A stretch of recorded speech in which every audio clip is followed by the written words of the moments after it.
आज हम बात कर रहे हैं कि विभिन्न प्रकार की आकृतियों में आयतों की संख्या गिनना।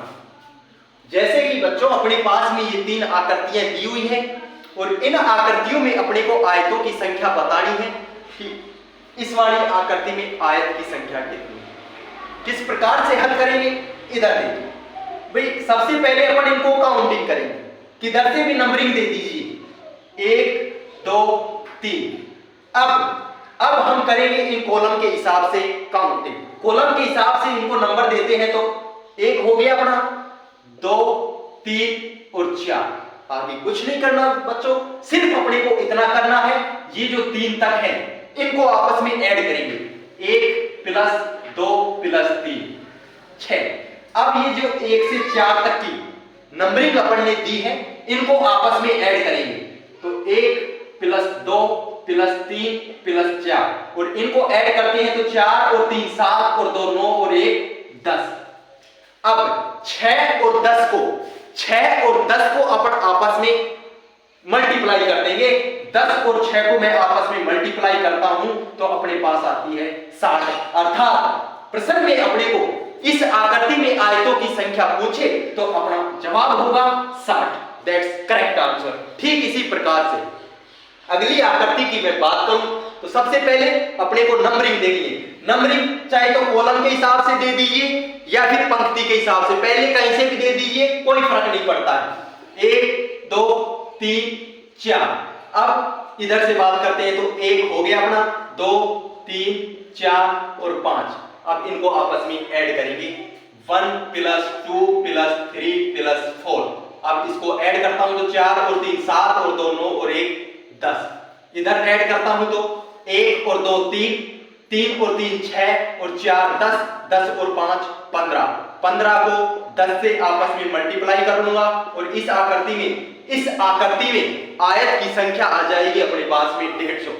ठीक इसी प्रकार से जो थर्ड आकृति है अपने पास में, एक आगे अपने पास में कोई कॉलम नहीं है तो नंबरिंग अपन सीधी देंगे 1 2 3 4 5 6 7 8। 8 तक आपस में ऐड करते हैं तो 8 और 7 15 15 और 6 21 21 और 5 26 26 4 30 30 और 3 33 33 और 2 35 और 1 36। अब इधर से ऐड करता हूं तो इधर अपने पास में कोई नंबरिंग नहीं है, अर्थात मात्र इधर से लेंगे 1। 36 को 1 से मल्टीप्लाई करते हैं तो अपने पास में आकृतियों की संख्या आती है 36। अर्थात इस वाली आकृति में अपने पास आयतों की संख्या हो जाएगी 36। 36 अपना करेक्ट आंसर होगा। इसी प्रकार से हम अनेकों आकृतियों में आयतों की संख्या अपन काउंट कर सकते हैं। अब उम्मीद करता हूं कि कुछ प्रश्न मैं आपके सामने लेकर के आया हूं, उन प्रश्नों का आप आसानी से जवाब दे पाएंगे। जैसे कि अपने पास में बच्चों आकृति है, मैं जो बनाने जा रहा हूं उस आकृति में आपको त्रिभुजों की संख्या बतानी है कि त्रिभुजों की संख्या कितनी है।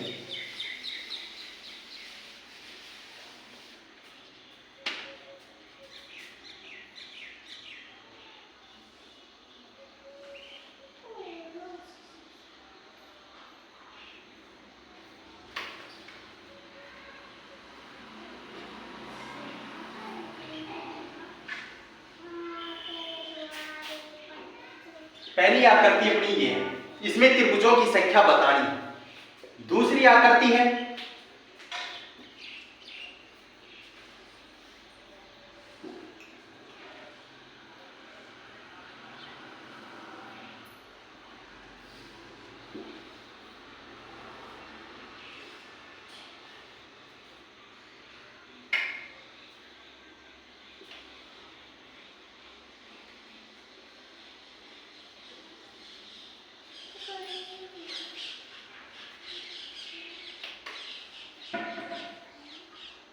ये 2 आकृतियां अपने पास है। इन प्रश्नों को अपन हल करते हैं तो देखिए इस वाली आकृति में अपने को त्रिभुजों की संख्या बतानी है। तो सबसे पहले मैंने आपको क्या बताया था कि अपने को प्रत्येक त्रिभुज के हिसाब से नंबरिंग देनी है। 1 2 3 और 4। 4 यहां पर आ रहा है और 4 का दुगना होता है 8। पहले बता चुका हूं, यहां तक की आकृति में अपने पास में हो गए 8 त्रिभुज। 1 2 3 और 4। 4 इसमें, 4 का डबल 8, 8 और 8 मिलाकर के कितने हो गए 16। तो यहां पर टोटल त्रिभुज कितने आ गए 16। और अब ये दो आकृतियां अलग अलग अपन ने काउंट की, 8 इसमें 8 इसमें 16, तो त्रिभुज अपने पास में ये आ गए। इसके अतिरिक्त अब यहां पर अपने त्रिभुज दो और भी बन रहे हैं, जैसे इधर देखिए दोनों आकृतियों में कॉमन मिला करके एक त्रिभुज तो अपना ये बन गया बटा ये, ठीक है, और एक त्रिभुज ये इसके विपरीत। इस प्रकार से इस आकृति में टोटल त्रिभुज हो जाएंगे 8 और 8 16 और 2 18। उम्मीद करता हूं बच्चों कि इस प्रश्न का जवाब आप आसानी से दे पाएंगे, और कमेंट्स बॉक्स में हमें जरूर बताइए कि इसका आंसर क्या आता है। धन्यवाद।